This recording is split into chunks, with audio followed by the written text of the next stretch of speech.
Deməli, başlıq olaraq bunu demək istəyirəm ki, bir kvantumcu olaraq çalışmalarda zamanla, təbii ki, illər içində bunu anladım ki, biz yaşayarkən, əgər ki, hüdudlarımızı bilməyib həddimizi aşarıqsa, hər hansı mövzuda ruhumuz bizdən yaradana şikayət edir və yaradanın qəzəbini qazanmış oluruq o qırmızı çizgini aşanda.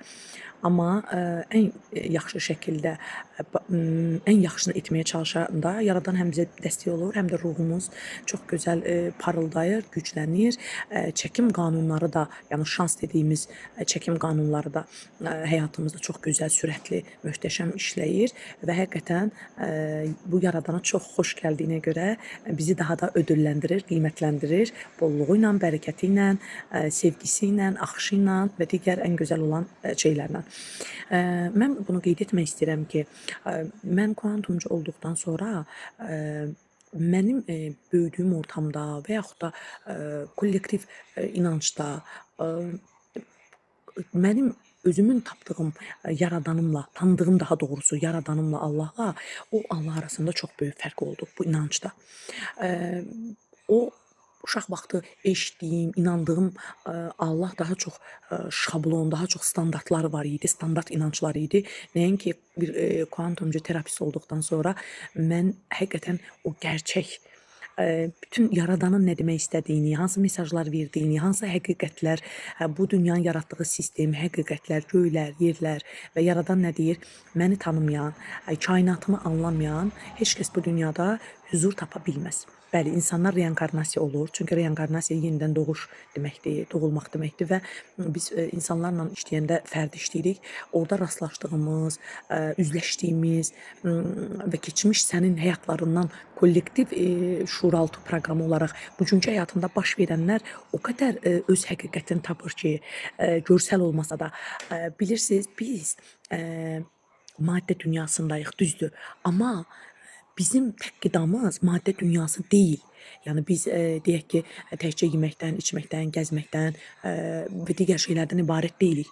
Bizim əsas can dediyimiz ruhumuz məna aləmindən qidalanır.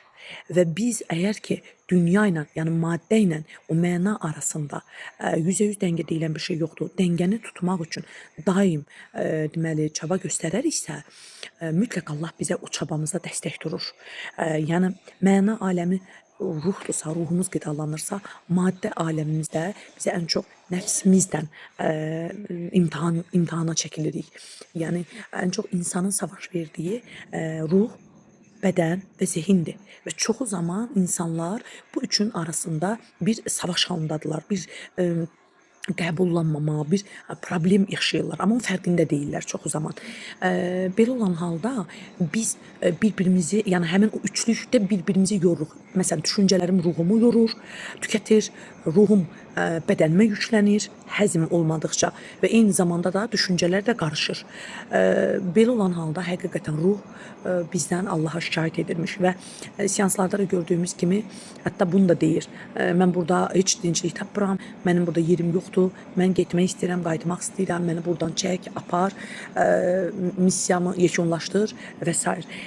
Həqiqətən ölümün belə vaxtını kvantumda anladım ki, əslində biz özümüz seçirik. Əgər ki, nə qədər təslimiyyətdə olub, ruhumuzun işığını gücləndirib, yaradanın sistemindəki, yenə qeyd edirəm, həmişə bu söz deyirəm, sanki bizim konstitusiyamız olduğu kimi yaradanın da sisteminin qanunları var.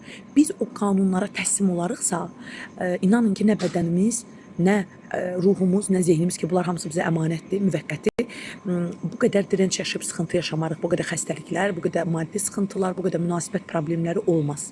Əksinə, daha ən yaxşı ola bilər. Ona görə də biz maddə dünyası üçün çalışarkən məna aləmimizi zənginləşdirib, eyni zamanda bədənimizə, ruhumuza, düşüncələrimizə doğru tərbiyə edəriksə, ki, bu da zaman alan bir şeydir. Amma bir yerdən başlayanda mütləq nəticələr olur.